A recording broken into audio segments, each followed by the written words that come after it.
aca deuxième combat da Ngagne Sene ak adversaire la fii si Ndiaganiao Sandock daa defar lamb 500 000 aca Pape ñoom production moo woyoon bëri fii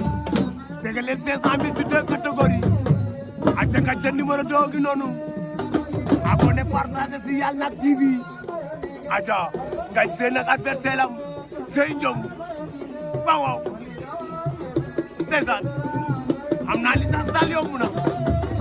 waaw waaw Ngagne booy baa koy jéem a xëcc Ngagne bañ na Sey Njom Ngagne ak booy bi Ngagne jël na ko Ngagne jël na ko Ngagne jël na ko Ngagne dina ko rey aca jeexagul de bëre leen arbitre loo bëgg ma ne arbitre lan nga bëgg Ngagne Sene ak booy bi aca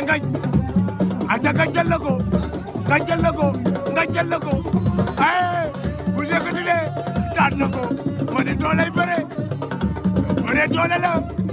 ma ne dooley bëre de ma ne dooley bëre tey mu ne rek tey waay kay ne nañ mbër ga de mais licence yomb na